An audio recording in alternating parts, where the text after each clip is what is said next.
Panginoon, ang nais ko.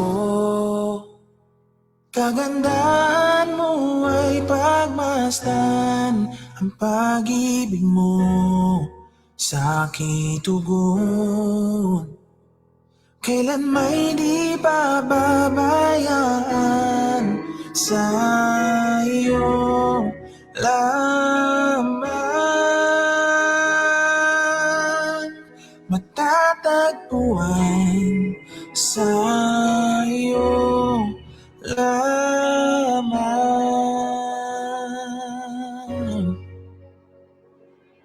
Mananatili sa iyong lilim at sasambahin ka sa dakong lihim. Mananatili sa iyong lilim nang masumpungan ka sa dakong lihim.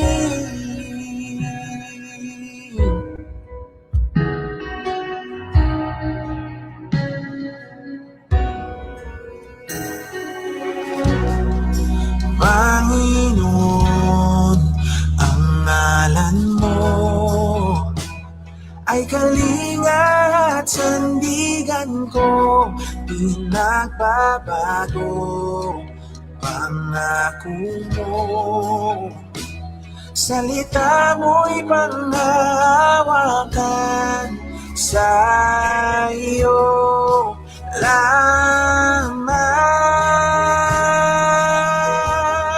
matatagpuan, sa iyo lamang.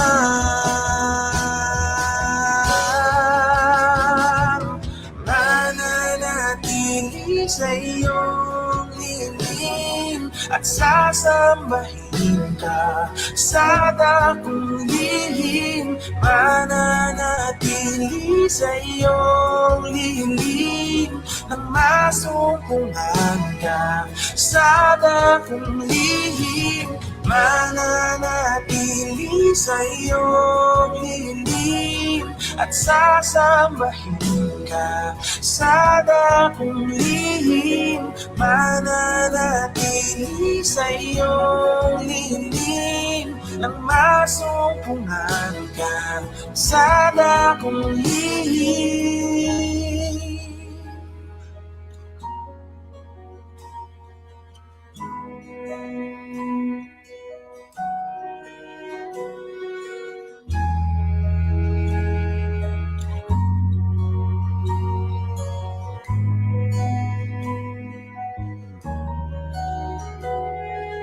Ang pagpuri ko ay tanging sa'yo, sa'yo lamang iniaalay,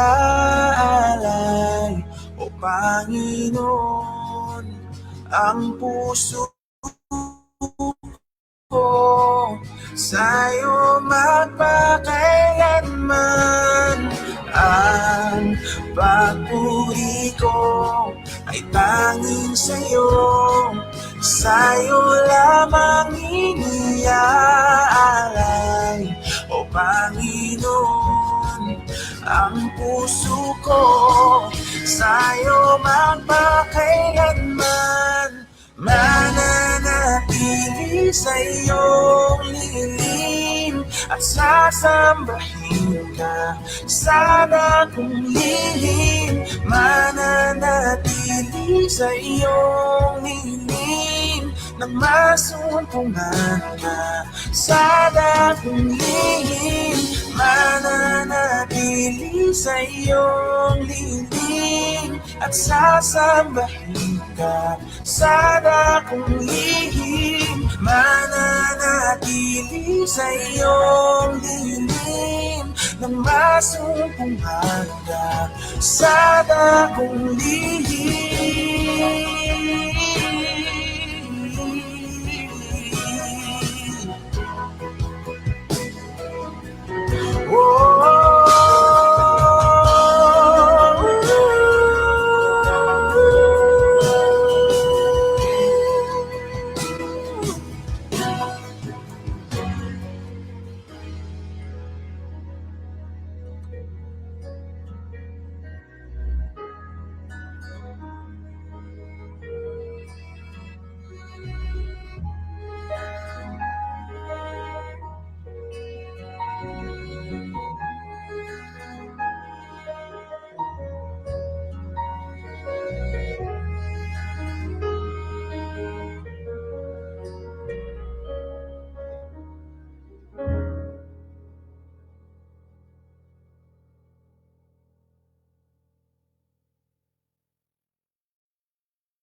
Isang mapagpalang gabi po sa ating lahat. Purihin ng Panginoon. Ngayong gabi ay muling magkakasama-sama upang makapag-aral ng salita ng Diyos. So habang tayo po ay nag-iintay pa sa ating mga kapatiran, pwede nyo po i-share yung link para po maka-attend po yung iba po nating mga kapatid sa ating Bible study ngayong gabi. Isang mapagpalang gabi po sa inyong lahat. Purihin ng Panginoon sa araw na ito. Sabi nga, this is the day that the Lord has made. I will rejoice and be glad in Him. Purihin ng Panginoon.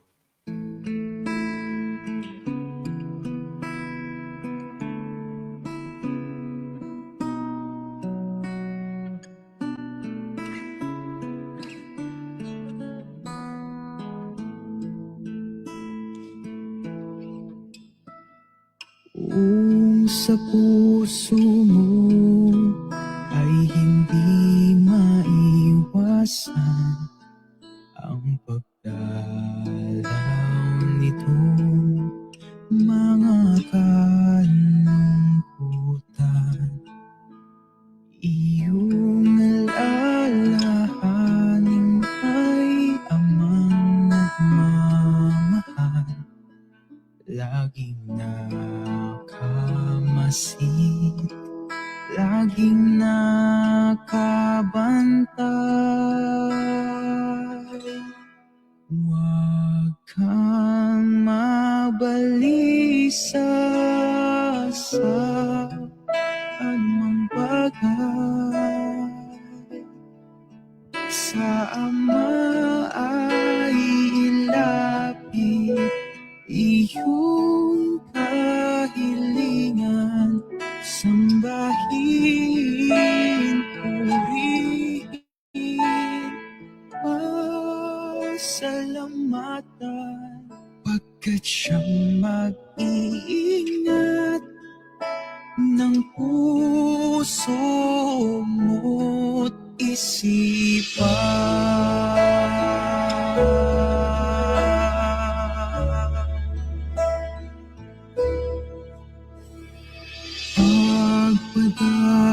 Pagpadadaig kahit nalulumbay,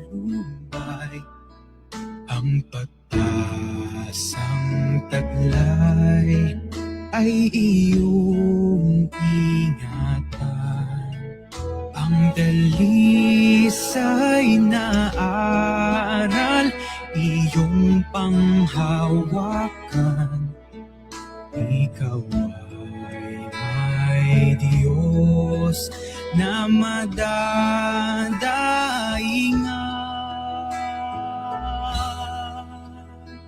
Huwag kang mabalisa sa anumang bagay.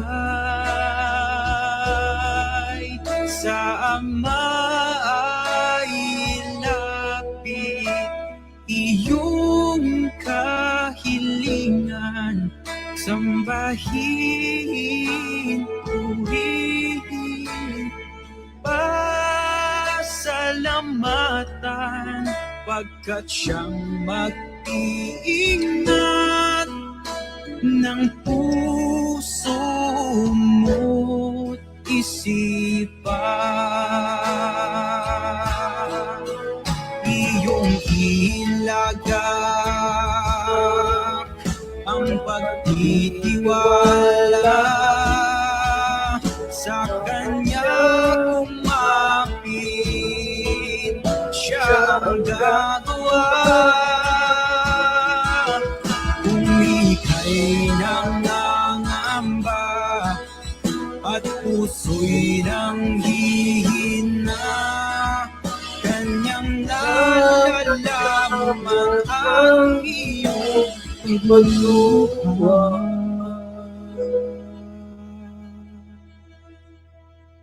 Huwag kang mabalisa sa anumang bagay. Sa Ama ay ilapit iyong kahilingan, Sambahin, purihin, pasalamatan, pagkat siyang mag-iingat ng puso ng isibalisa sa anumang bagay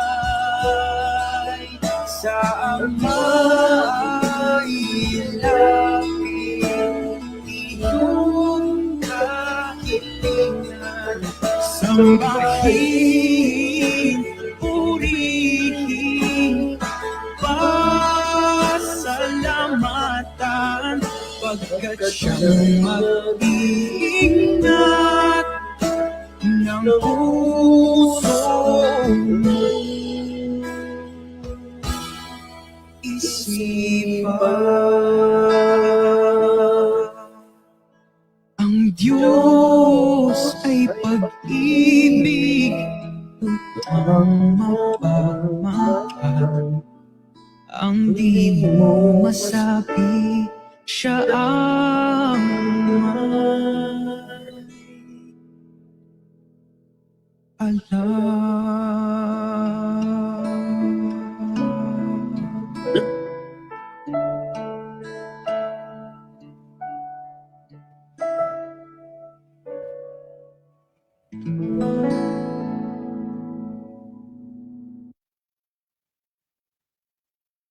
Amen and amen. Napakaganda po ating pinakinggan at inawit na awitin na Diyos lang ang may alam. Kaya kung tayo po ay nababalisa o may mga pinagdadaanan sa buhay po natin ngayon, sa Diyos lamang po tayo magtiwala at kumapit.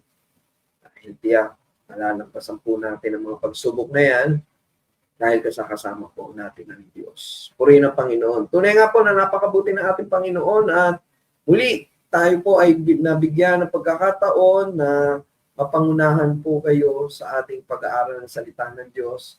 Baka po nagtataka kayo kasi po this is the last Wednesday for the month of January. Ako po ang mangunguna sa ating Bible study kasi nga po last week nakisuyo po tayo kay Pastor Archie kasi po hinatid po namin sa airport ang aming ate.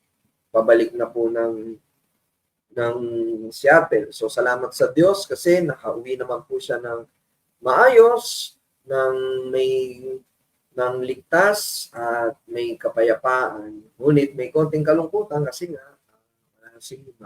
kahit ako rin po medyo naninibago kasi ito yung mga pagkakataon na pagka araw ng Bible study at ang inyong lingkod ang mangunguna, wala pa hong alas 7, 6:45 pa lang, si Mima po ay nagtatanong na kung nasa na to yung link. So ngayon, wala na nagtanong kasi nga wala na si Mima. Pero sa kabila ng mga pangyaring yan, purihin ng Diyos. Kasi nga po, di ba po, sa lahat ng panahon ng ating buhay, sa panahon ng kasiyahan, sa panahon ng kagalakan, naroroon ang Diyos. Gayun din sa panahon ng kalungkutan o kapighatian, naroroon pa rin ang Diyos. Kaya tama lamang natin purihin at sambahin ang ating Panginoon sa anumang panahon ng ating buhay. Amen po ba? Kung sumasang-ayon po kayo dyan, pwede nyo po bang i-type Amen? Purihin ang Panginoon. Ayan. Sige, balikan lang natin. Marami tayong mga kapatiran na bumabati ngayon dito. So bago tayo mag-umpisa, sige, bigyan natin ng pagkakataon na makabati ng ating mga kapatiran. Hindi lamang po sa inyong lingkod, maging sa lahat ng mga kapatiran na naririto at makapakinig or makakapanood ng ating Bible study. Yan, isa na dyan si Ate Amy. Yan po rin ang Panginoon po sa buhay po ninyo sa patuloy na pangunguna sa ating prayer ministry. Ayan, dami nag-i-amen po rin ng Panginoon. So, balikan lang natin. Una, mapagpalang gabi sa mga kabataan natin sa Puray. Ayan, nagpaparating na kanyang pagbati. Si Sir Georgie. Siyempre, hindi lang tayo pang local, no? Pang international din tayo from Dubai. Ate Aster, mapagpalang tanghali po sa inyo dyan. sa Dubai. Regards po kay Ivan at sa inyong pamilya dyan. Purihin ng Panginoon sa buhay ninyo. At ito din si Ardre. I think si Ardre, ano to, Puray Christian Church ito, isa to sa mga kabataan. So, syempre, dito din ang isa sa masipag na lingkod ng Diyos, si Ninang Irma. Mapagpalang gabi po. Ninang, paundanhin sa Panginoon. At hindi po ako muna nakakadalo or paminsan-minsan lang nakakadalo ng dawn prayer. At ngayong gabi nga po, this is our second day. Wala po ako sa aming tahanan. Kasama ko po si Sister Jing. Meron po kasi kaming Running Great Restaurant Summit dito po sa World Trade Center. Ako po ay ngayon nandito sa Pasay. Nasa hotel po ako. Pero si Sister Jing naiwan pa po doon sa venue. Kasi isa po sila sa mga abala doon sa National Restaurant and Running Great Restaurant Summit po namin sa aming kumpanyang pinapasukan. Ayan, pating Nina, pating din. Regards din nga po pala kay Pastor Elmer dyan sa Puray at sa bumubuo ng Puray Christian Church. Mapagpalang gabi po sa inyong lahat dyan. Ayan. Kung pasok, so yung inyong mga pagbati, bago tayo mag-umpisa, sige po. Inyong iparating na at kung meron man tayong makaligtaan, kung may oras pa, yan ay ating ipa-flash sa screen para kahit hindi ko na mabanggit o yung inyong pagbati, makikita naman ho ng lahat ng ating mga kapatiran. Dito rin si Nanay Sol, isa yung Nanay Sol. Yan, mapagpalang gabi din po. No, advance happy birthday. Yan, maraming salamat po, Nanay, sa inyong pagbati. Kasi nga po sa paparating na linggo, magiging golden year na ho natin. Talagang purihin ng Panginoon sa kanyang kabutihan sa buong taon na nagdaan, na tayo po ay kanya iningatan at patuloy na binibigyan ng maayos sa pangatawan at kalusugan. Purihin ng Panginoon. Salamat po, Nanay. Ayan. Si Brother JM Navarro din, mapagpalang gabi sa inyo. Ayan, si Cecil Crisel, isa sa ating mga kabataan. Ayan, bumabati para sa lahat. Ayan, mapagpalang gabi sa iyo, kapatid. Siyempre, bumati ulit si Nanay para sa mga kapatira sa Puray Christian Church.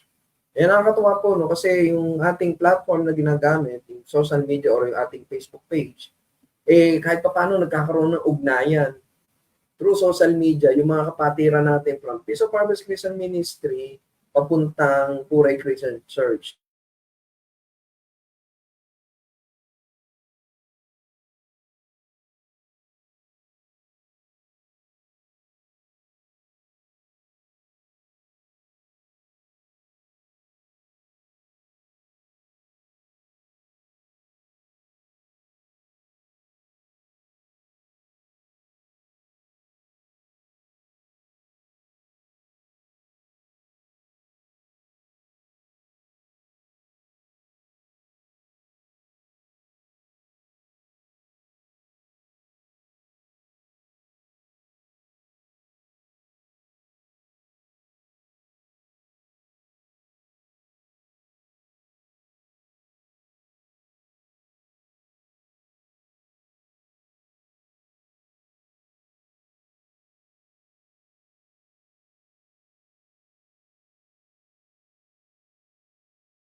Nag-connect na. Okay.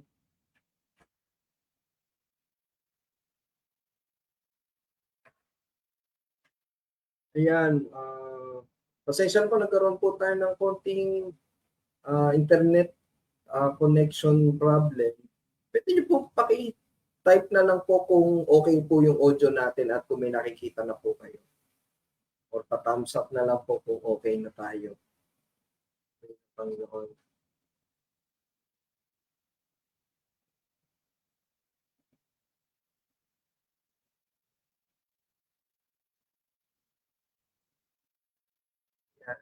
I think nakabalik na po ata tayo. Tama po. Ayan. So, ayan. Purihin ng Panginoon. Isang mapagpalang gabi po sa ating lahat. At tayo ngayon ay nagkakasama-sama upang mag-aral ng salita ng Diyos. So, salamat sa mga response ninyo. Sige po, bago tayo mag-umpisa ng ating aralin ngayong gabi, na matatagpuan po sa aklat po ng Pilipos, tayo po muna ay manalangin. Diyos sa mga Panginoon sa lahat, kami po nagpupuri at papasalamat sa gabing ito, Panginoon, na kami po ay inyong binigyan ng pagkakataon na magkasama-sama virtually, Panginoon, upang makapag-aral ng salita. Maraming salamat, Panginoon, sa maghapong nagdaan na kami po ay inyong iningatan, patuloy na ginabayan, pinatumbay at binigyan ng kalakasan at abilidad upang magampanan po namin ang aming mga trabaho, mga gawain sa buong maghapon, Panginoon.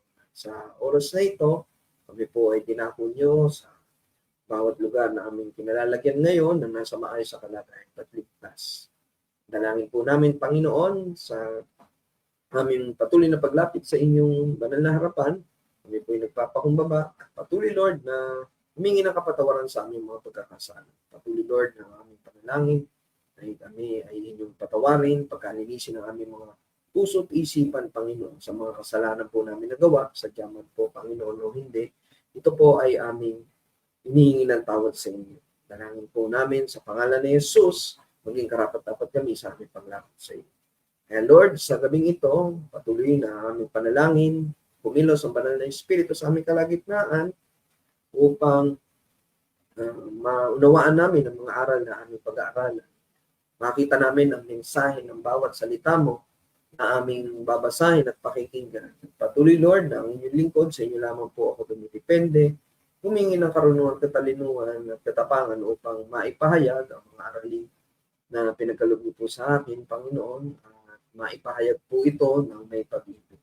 Sa pangalan ni Jesus, patuloy, Lord, nabigyan niyo po kami ng maayos sa daloy ng kuryente at hindi po ang internet upang sa katuparan, maipagpatuloy ang gawain na kayo lamang po ang aming hangaring mapapurihan at higit sa lahat, maitaas sa aming kalagitnaan.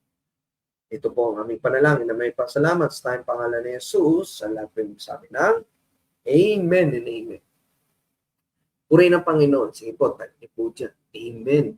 So, ngayong gabi po, sabi nga po sa ating tema sa taong ito ay yung kasapatan kay Kristo. At yan po ay matatagpuan sa Pilipos 3:10 hanggang 11. Ano po ang sabi diyan? Sabi diyan, ang tanging hangarin ko ngayon ay lubusang makilala si Kristo, maranasan ang kapangyarihan ng kanyang muling pagkabuhay, makibahagi sa kanyang mga paghihirap at maging katulad niya sa kanyang kamatayan. Umaasa ako may muling bubuhayin.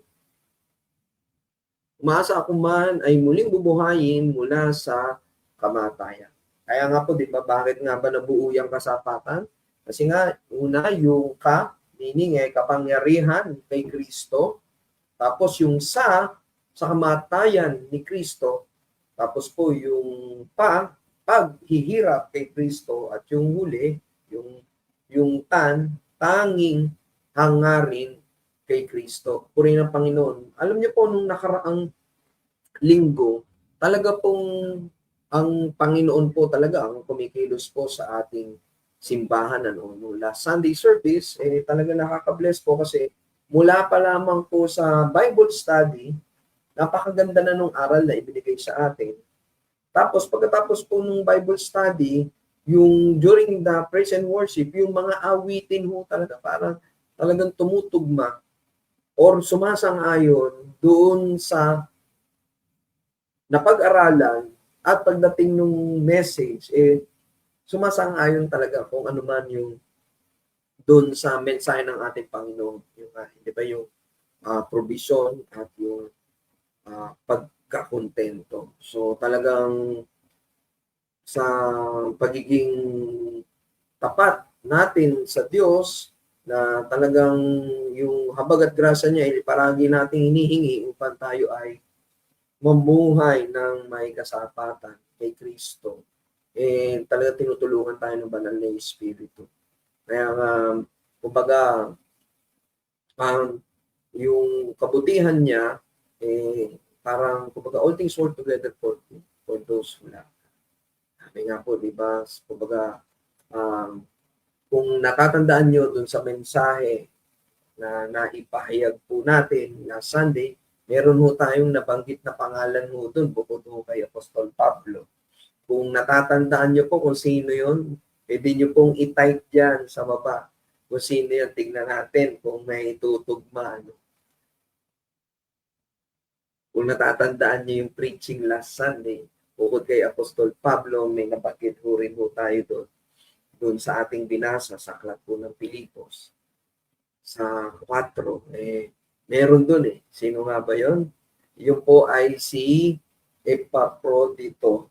Siya po ay isa sa mahalagang tauhan sa Bagong Tipan, partikular sa aklat po ng Pilipos na si Apostol Pablo.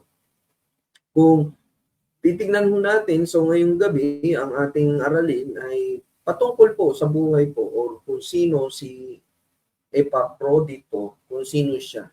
At sabi nga po, research po tayo, siya po ay Kristiyanong manggagawa mula sa iglesia ng Pilipos.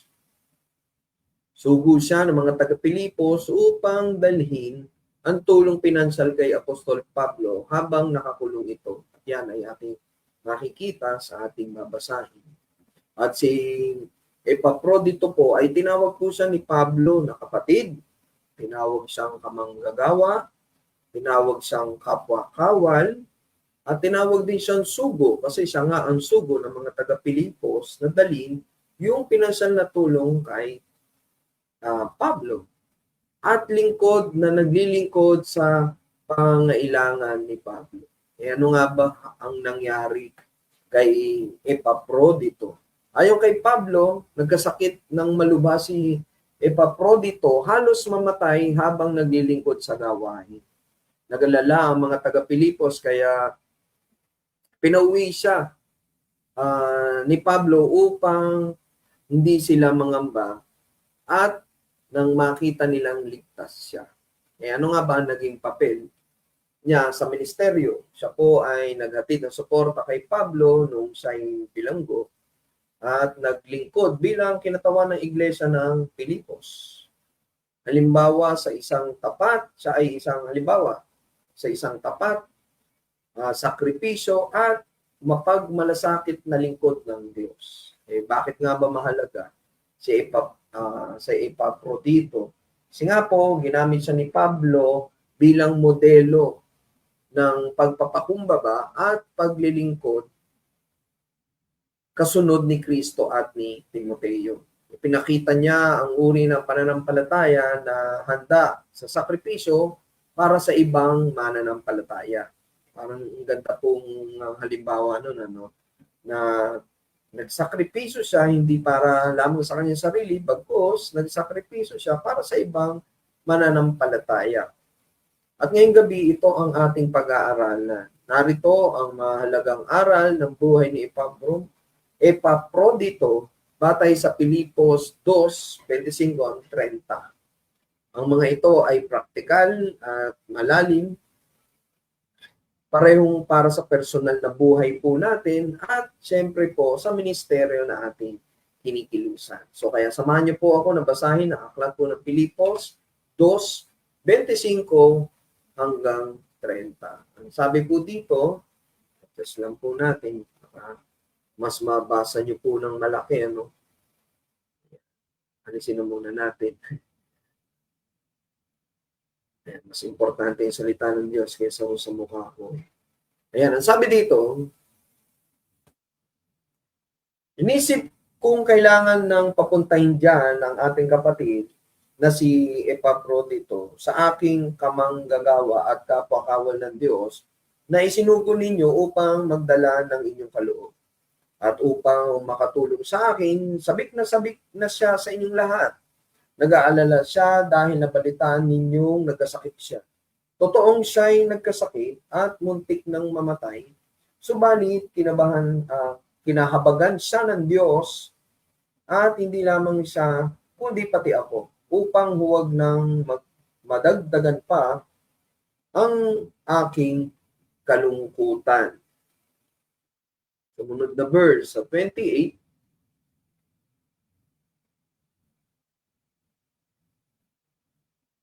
Kaya nga, nais kong makapunta siya riyan sapagkat alam kong matutuwa kayong makita siyang muli. Sa gayon, mawawala ang aking kalungkutan. Kaya tatanggapin ninyo siya ng buong galak bilang isang tunay na lingkod ng Panginoon. Igalang ninyo ang mga taong tulad niya sapagkat muntik na siyang mamatay alang-alang sa gawain para kay Kristo. Itinaya niya ang kanyang buhay sa paglilingkod sa akin upang mapunan ang hindi ninyo kayang gampanan. Purihin ng Diyos.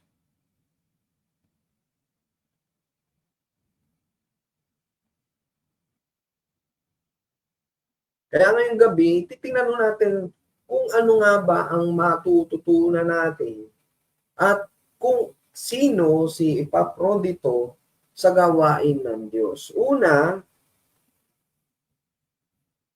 ang tunay na paglilingkod ay sakripisya. Ang tunay na paglilingkod ay sakripisya. Kaya nga po sabi sa verse 30, sabi diyan, sapagkat muntik na siyang mamatay. Muntik na siyang namatay alang-alang sa gawain para kay Kristo.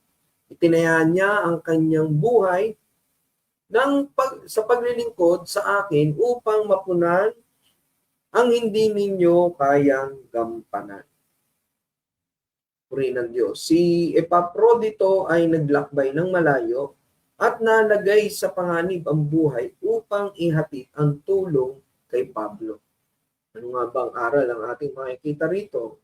Kita natin dito na ang tunay na paglilingkod sa Diyos ay madalas may kaakibat na sakripisyo. Hindi lamang po sa oras, maging sa lakas at minsan maging sa kaligtasan. So nakita natin dito no, yung buhay ni Epaprodito pala, siya ay naging tunay na yung kanyang tunay na paglilingkod ay may kasama talagang sakripisyo. At siyempre, sa sakripisyong niya, nandun pa rin yung patuloy na kanyang pagsunod. Diba po? At sa kabila ng kanyang paglilingkod, kinaharap niya yung sakripisyo sa oras, sakripisyo sa lakas, at minsan nga ay ang kaligtasan. Pangalawa, ang paglilingkod ay dapat malinis ang motibo. Amen. Kaya nga po, sabi po sa Colosas 3:23-24, ano man ang inyong ginagawa, gawin ninyo ng buong puso na parang sa Panginoon kayo naglilingkod at hindi sa mga tao. Sapagkat si Kristo ang Panginoong pinaglilingkuran ninyo at alalahanin ninyong pagkakalooban kayo ng Panginoon ng gantimpala inilaan niya para sa inyo. Kung isipin po natin, hindi naman si Pablo ang pinaglilingkuran doon. Nagawa niya yon dahil ang kanyang pinaglilingkuran ay ang tunay na Diyos. Lingkod din ho ng Diyos si Pablo po. So kung ano man ang kanyang ginagawa para kay Pablo, yon ay kanyang ginagawa sa Panginoon or para sa Panginoon. Hindi siya nagpabida or parang sinabing sa kakulong na naman yun, di ba? Parang bakit kailangan pang gawin yung sakripisyo yun? Hindi naghanap ng posisyon. Teka, ba't ako magiging mensahero? Baka pwedeng ako nang pumalit. Walang ganon. Naglingkod siya dahil yon ang pangangailangan. Ang paglilingkod ay dapat nakabatay sa pag-ibig at hindi sa kuha ng papuri o anumang titulo.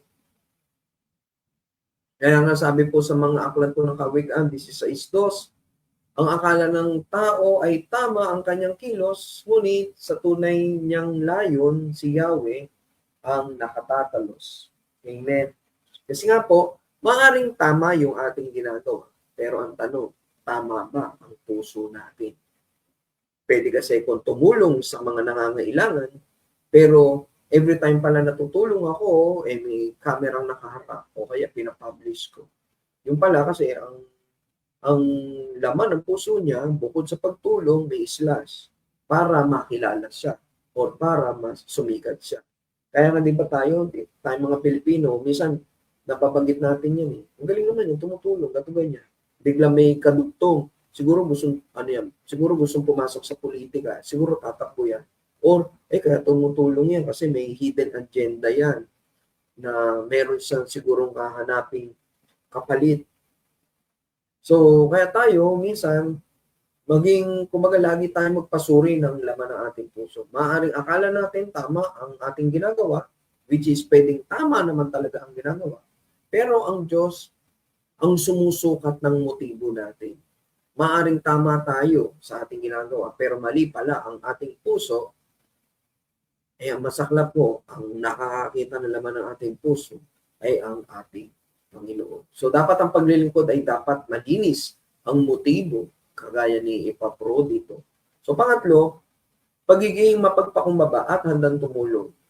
Yan, napakaganda po niya, no? Pagiging mapagpakumbaba at handang tumulong. Hindi yung tumulong ka nga, pero talagang ine-emphasize mo na ikaw ang tumulong.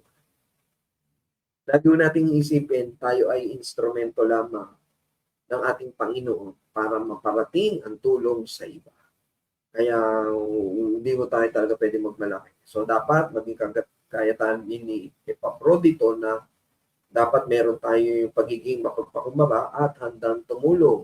Sabi po sa Filipos 2:25, inisip kong kailangan ng papuntahin dyan ang ating kapatid na si Epaprodito na aking kamanggagawa at kapwa-kawal ng Diyos sa isinugo ninyo upang magdala ng inyong kaloob at upang makatulong sa akin.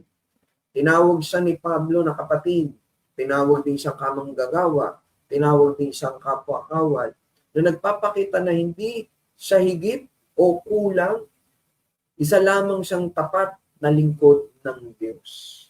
Kaya nakita natin doon sa buhay ni Epaprodito, gayon din sa buhay ni Apostol Pablo, nakita natin yung pagpapakumbaba at handang tumulong. Si Pablo nagpakita ng pagpapakumbaba. Hindi niya sinabing, apostol ako ni Kristo kaya dapat kang maglingkod sa akin or dapat ihatid mo sa akin yan. Hindi. Ano ang sabi niya? Tinawag niya pa nga si Epaprodito na kapatid. Tinawag niya kamanggagawa. Tinawag niya kapwa-kawal. Hindi niya sinabi nga, assistant ko dati yan. Ganito yan. Utosan ko yan. Walang gano'n. Kaya isa lamang siyang tapat na lingkod. Ang tunay na lingkod ay meron ngang team spirit. Hindi yung nagmamataas. Yan ang tunay na lingkod. Yan ang itinutulong sa atin ng Diyos. Parang, kumbaga, hindi yung pagiging leader mo, kung ikaw man yung leader, ay tinatawag na servant leadership. Servant leadership, parang ikaw yung namumuna. Pangungunahan mo yung team mo. Kung ikaw naman yung teammate, kung may leader na itinalaga, nandun naman yung iyong suporta. Nandun naman yung pagsunod mo doon sa itinalaga. Laging laging may counterpart yan. Hindi pwedeng yung leader lang ang merong tungkulin na dapat sundin niya na binigay sa kanya ng Diyos. Maging tayo na tagasunod ng leader, dapat din sumunod sa kanya. Kasi doon nga natin makikita or doon natin mapapakita yung pagpapakumbaba at handang tumulong. Ano po yung pang-apat? Pagmamalasakit sa kapwa. Sabi nga dyan, pagmamalasakit sa kapwa. Sabi po sa Filipos 2:26, sabik na siya sa inyong lahat. Nag-aalala siya dahil nabalitaan ninyong nagkasakit siya. So sinabi ni Apostol Pablo na sabik na si Epaprodito. Kasi nga, nalaman niya na napalitaan ng mga taga-Pilipos na siya ay nagkasakit. So, nag-alala siya para sa iglesia ng Pilipos dahil siya'y nag-aalala rin sa kanya. Ang isang mature na Kristiyano ay iniisip ang kapakanan po ng iba, hindi yung ang sarili lamang o yung kapakanan lamang ng kanyang sarili. Bagkus, ang iniisip niya rin ay kapakanan ng iba. Kaya naipapakita ang pagmamalasakit sa kapwa. Ano po yung ikalima? Ano po ito eh? Kahandaang tapusin ang sinimulan. Ito. Di ba may kasabihan ho tayong mga Pilipino pag merong naumpisahan to hindi natapos. Ang kasabihan doon yung ningas, kugon. Ayan, sa mga taga-Puray, karelate kayo rito. Alam niyo po yung kugon, di ba? Sa mga kabataan dyan, alam niyo yan, yung kugon. Kaya nga tinawag na ningas, kugon, kasi ang kugon, pag hinawan mo yan or sinilaban mo yan, ang bilis ang pagdingas niyan. Pero saglit lang, patay na kaagad yung apoy. So, kaya doon nabuo yung kasabihan na ningas kugon. So, dato, sinasabi rito na ipakita dito sa buhay ni Epaprodito na ang kahandaang tapusin ang sinimulan. Hindi siya nagpadala sa hirap. Kahit alam niyang mahirap ang pagtungo kay Apostol Pablo magdala ng pinansyal na tulong, talagang nagpatuloy siya. Kahit na nagkasakit siya, tiniyak muna niya na magawa ang mission bago siya umuwi. Kaya nga magandang aral doon, mahalaga ang katapatan natin bilang Kristyano at consistency sa mga ipinagkatiwala sa atin. Kaya kung saan man ho tayo tinawag na ministry o bilang isang Kristyano, ito ang ipinagkatiwala sa atin ng Diyos. Kailangan maging consistent ho tayo. At ang pinaka-importante po doon, dapat meron din ho tayong yung katapatan. Yan, hindi pwedeng mawala ang katapatan dahil isa yan sa kinaluluguran ng ating Diyos. Medyo adjust ho natin para mas malaki yung mabasa. Kasi alam ko po karamihan sa atin ay through cellphone lang nanonood ng Bible study. Unless yung iba gamit ng laptop o ikabit sa TV. Ayan. Nga po, sabi po sa unang Korinto 15:58, kaya nga, mga minamahal kong kapatid, magpakatatag kayo at huwag matinag. Maging masipag kayo palagi sa paglilingkod sa Panginoon dahil alam ninyong hindi masasayang ang inyong pagpapagal para sa Kanya. Magpakatatag at maging masipag dahil hindi masasayang ang gawaing ginawa-gawa ng Panginoon para sa atin. Ang pagsusumikap hanggang wakas ay may kahulugan at gantimpala. Kaya kung ano man yung ating umpisa na ipinapagawa sa atin ng Panginoon, wag po tayo mapanghinaan ng kalooban.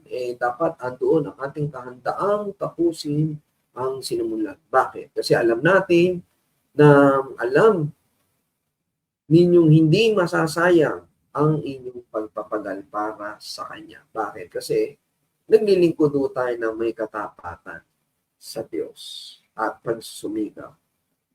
Kaanim, pagiging mapagpahinga sa kalooban ng Diyos. Ayan, pagiging mapagpahinga sa kalooban ng Diyos. Sa gitna ng karamdaman, hindi siya nagreklamo. Tinanggap niya ang kalagayan bilang bahagi ng pagsunod sa Diyos. So, dumating ang pagkakataon, siguro sa kalagitnaan ng gawain, nagkaroon siya ng karamdaman. Pero, nagawa niya pa rin pong magpatuloy sa gawain, makarating kay Pablo, maiparating ang padalang tulong ng mga taga-Pilipos kay Pablo. Kaya, siya, kahit na gano'n ang kanyang pinagdaanan, may kapayapaan, siya, dahil siya ay nagtitiwala sa Diyos kahit nasa gitna ng pagsubok. Alam niyo po, ako po mismo, glory to God, salamat sa Diyos, dahil ang ating Panginoon po ang aming naging kapayapaan ng buong Vista family. Hindi po, kumbaga, masakit, malungkot, na mawala ng mahal sa buhay. Pero ang aming Diyos, ang ating Diyos, siyang naging kapayapaan po namin. Kasi alam namin na si Mima nasa maayos sa kalagayan na pag kinumpara ko nga po, ang parang mas mabigat po yung naramdaman ho namin nung nawala po si Mima compare nung nawala si Dida or si Brother Mel. Hindi ko sinasabing dahil mas mabigat po ang pagmamahal namin sa nanay o sa tatay na sa kay Dida ay hindi ko. Hindi. Bakit po? Kasi nung nawala po si Dida, may nanay pa kami. Di ba po? Meron pa kaming magulang na patuloy na naggagabay o pwede namin malapitan, malambing, or meron pang magulang na naglalambing sa amin. Eh ngayon no, wala na. Pagka nito nga po nung bumalik ako sa trabaho, may mga pagkakataon po na pag maaga ho, kasi kung nakaka-uwi, automatic po yun, kinamima po ako tumutuloy. May mga pagkakataon din na tatawag si Mima, minsan may mga comedy na si Mima, minsan palabiro din. Tatawag yan, or magme-message, maglalambing, sasabihin niya, anak, uwian mo naman ako ng mami merienda ko. Edi sabi ko, Mima, ano ba ang gusto mong iuwi ko sa'yo? Sige, maaga ako makakauwi. Sabi niya, uwian mo naman ako ng palabok sa Jollibee. Sabi ko, Mima, talaga naman, talagang sa Jollibee pa talaga. Pero, kidding aside, siyempre, nanay mo yun. Kumbaga, tatalikuran ko na yung loyalty ko doon sa kumpanya. Pero, mapasaya ko yung nanay ko kahit sa maliit na paraan. Kakalog ko. Tsaka, at the same time, din man bawal mo sa amin yun. Isa rin yung pagkakataon para malaman ko kung ano yung ginagawa ng competitor namin para mas lalo naming ma-improve siyempre yung serbisyo ng kumpanya na aking napapasukan. Kasi nga, di ba, yung McDonald's yung ginagamit ng Panginoon na daluyan ng pinansyal po para sa aming pamilya. Kaya nga muli, balikan natin pagiging mapagpahinga sa kalooban ng Diyos. Sabi nga dyan sa Isaiah 26:3, binigyan mo ng lubos sa kapayapaan ang mga may matatag na paninindigan at kanino nagtitiwala? Sa iyo'y nagtitiwala. Sino yung tinutukoy doon? Yung ating Panginoon. Si Yahweh po yun, ating Panginoon Jesus.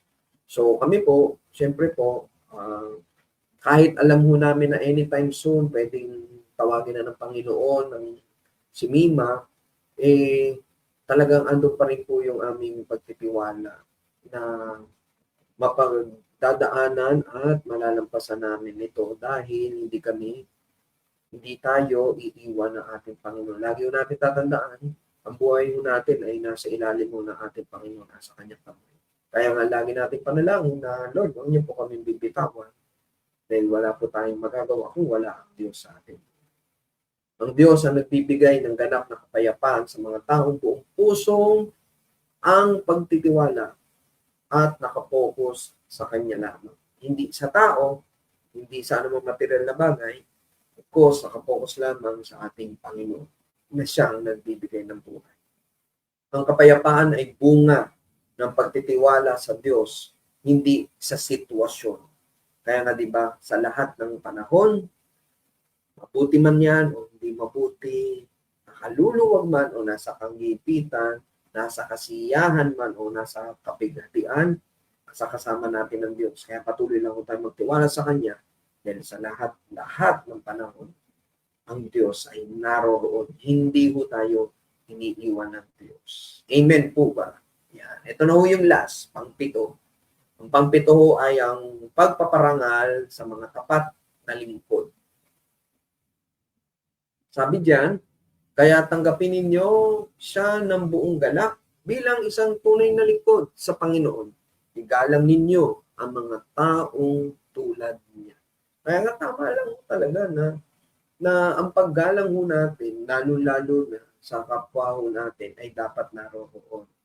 Lagi ho nating isipin na ang grasya ho ng Panginoon hindi lamang ho para sa atin, hindi lamang ho para sa Peace of Harvest Mission Ministry, para sa lahat yan. Kaya tama lamang na ang paggalang natin sa ating kapwa ay naroroon, lalo-lalo na sa mga tapat na lingkod ng Diyos. Kaya tama lamang ho na pinaparangalan ho natin ang mga lingkod ng Diyos. Lalo-lalo na po yung mga ginagamit ng Diyos na gumagabay ho sa atin. One good example po, si Pastor Archie. Siya po, kanyang buhay talagang dinidevote niya sa gawain ng ating Panginoon, na mapangunahan tayo, manggabayan tayo sa pamagitan ng salita ng Diyos, na talagang makasiguro tayo, makasiguro nga siya na talagang pag dumating ang takdang panahon, ay makikita-kita ho tayo sa langit. So tama lamang na we appreciate our pastors.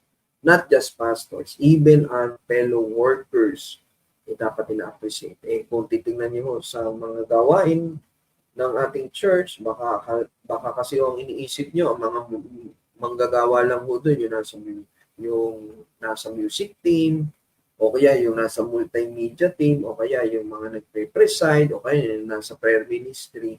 Marami pa ho manggagawa bukod doon sa mga ministry na aking nabanggit. Kaya tama lamang na talagang may pagkakataon tayo na parangalan natin yung mga tapat na naglilingkod sa Diyos. Sa anumang kaparaanan, maaaring hindi natin kailangan na talagang i-broadcast, like kunyari, yung mga ilang ministry na hindi naman ho natin nakikita every Sunday. Marami ho yan eh. Di ba tulad ng prayer ministry, di ba po, yung eulogy ministry, yung visitation, yung youth, lalo na yung youth, although youth, isa yan sa mga talagang laging abala sa mga events ng ating simbahan, pero behind that, marami pa po sa children's ministry, di ba po? Kaya nga, sabi nga po ni Pablo sa 2:29, iparangalan, bigyan ng parangal ninyo ang mga tulad niya, or igalang ninyo ang mga tulad niya. Sino yun? Yung mga taong buong galak, isang tunay na lingkod ng Panginoon. Kumbaga, dapat lang nating irespeto at pasalamatan ang mga taong tapat na naglilingkod. Pasalamatan natin ng Diyos ang kanilang buhay kahit hindi sila nasa spotlight. Kasi, minsan pag tinitingnan mo natin, parang feeling mo natin yung pastor lang. Hindi po. Although yung pastor kasi, ang talagang siya nagdadala ng mensahe ng Panginoon. Pero hindi lang naman yung pastor ang manggagawa sa atin. Marami yung manggagawa sa atin, nandiyan mga board of elders, mga ministry heads, at mga miyembro nito. At sa maliit na pamamaraan, baka akala niyo po kasi yung kapatid natin na every Sunday lang nagsisimba, o po doon, yun lang pala ministry, baka hindi naman natin alam. Pag siya pala ay nasa kanilang tahanan, siya po pala ay nananalangin, o kaya pag siya ay nasa labas, siya pala ay papahayag or nagdi-distribute ng mga tracts or sinishare ng salita ng Diyos. Hindi mo natin alam. Kaya tama lamang tayo, kung tayo ay isang binalingkod, maging tapat po tayo sa paglilingkod. Maaaring hindi man po tayo makatanggap ng parangal dito sa lupa, pero one thing for sure, tayo ay nalulugdan ng Diyos sa langit at meron siyang ipinastang gantimpala sa atin. Diba po? Mas magandang gantimpala doon kaysa dito sa lupa. Kaya laging ang direkta, pag tayo pinasalamatan, salamat sa Diyos. Kasi ginamit tayo ng Diyos. Kung hindi tayo na ginamit ng Diyos at hindi tayo napili ng Diyos na para gamitin sa ministeryo niya, wala naman din tayo magagawa. At minsan pa nga, di ba, yung pagtawag mo sa atin ng Diyos, kinakalaban pa natin. Ayan. Recap ulit tayo. So, sino yung naging topic natin ngayong gabi? Si Epaprodito po. At sino nga ba siya? So dito nakita natin siya ay isang tunay na paglilingkod ay may sakripisyan. Ito yung isa sa mga kanyang ipinakita. Pangalawa, ang paglilingkod ay dapat ay malinis ang motibo. Kasi pwedeng tama ang ating ginagawa, pero mali naman ang motibo natin. So dapat align niya. Tama ang ginagawa mo at ang motibo mo, mapapurihan ang Diyos. Kaya mo siya ginagawa. Pangatlo, pagiging mapagpakumbaba at handang tumulong. Hindi nagmamalaki, andun ang pagiging team player at nakapokus lang sa pag-ibig. Hindi yung pagkuha ng papuri o titulo. Pang-apat, pagmamalasakit sa kapwa. Importante yan. Kasi yan po ay bunga ng pag-ibig. Kasi nakaranas ka, nakabutihan ng Diyos na i-share mo ang kabutihan niya. Kaya kumbaga minsan marami ko kasi pananampalataya, ang pagkakaalam nila ay maliligtas ka sa paggawa ng mabuti o rin pagpapakita ng malasakit sa kapwa. Hindi nila alam. Hindi yun ang tanging habag at grasya ng Diyos lang ang makakapagligtas sa atin sa pamagitan ni Kristo Jesus. Kahandaan tapusin ang sinimulan, sabi hindi siya, kumbaga dapat mahalaga ang katapatan at consistency sa mga ipinagkatiwala sa atin ng Diyos. Ang aning pagiging mapagpahinga sa kalooban ng Diyos. May kapayapaan ang taong nagtitiwala sa Diyos kahit nasa gitna ng mga pagsubok. Ayan. Ganun, no? Gandang testimony, no? Kahit sa anong pagsubok na meron ka, pero andun yung kapayapaan. Kasi nga, sa Diyos ka nagtitiwala. At ang panghuli, pagpaparangal sa mga tapat na lingkod. Ayan. So, yun, yung mga 7 bagay na ating nakita sa buhay ni Epaprodito.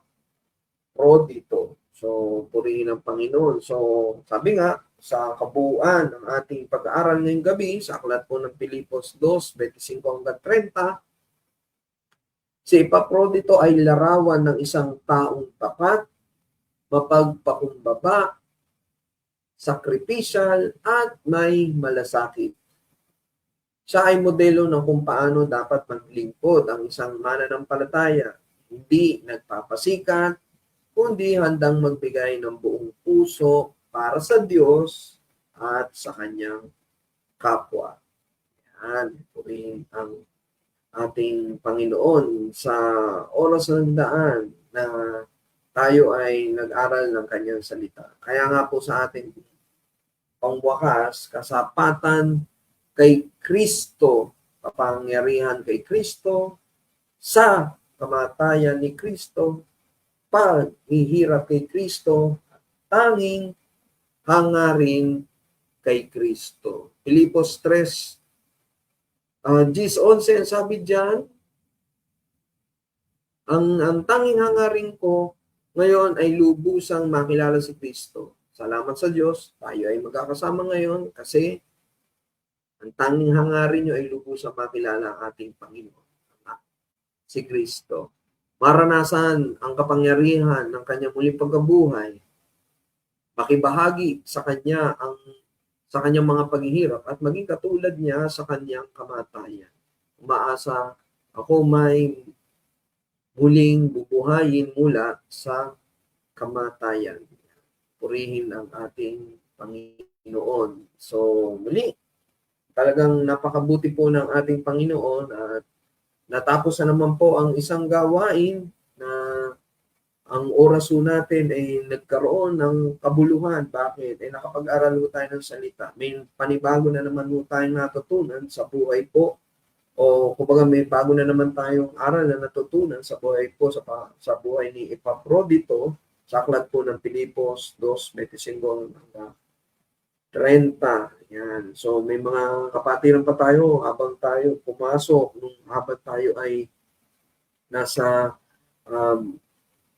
kalagitnaan o maaaring nag-umpisa kasi nagkaroon ng technical difficulties kanina. Yan, si Ate Alice, sabi niya dyan, mapagpalang good evening po sa lahat. Pastor Arte, Pastor Mengs, good evening po. Yan, mapagpalang gabi po sa inyo. Nandito din si Sister Benchi, yan. So, mapagpalang gabi po sa inyo dyan. Purihin ang Panginoon. Ayan. So, muli, salamat sa Diyos. Tayo ay natapos na. Kaya muling bibigay lang po tayo ng paalala. Every Sunday po, magkita-kita po tayo sa ating bahay sambahan. 9:30 in the morning. Bakit po? Kasi may Bible study. Para at least maihanda rin natin yung ating sarili sa Sunday service. So, kaya napakaganda po yung Bible study na meron po tayo. Then every Wednesday po, Bible study. So, by next Wednesday, si Pastor Archie na po muli ang mangunguna po sa atin at babalik po tayo sa tamang schedule na.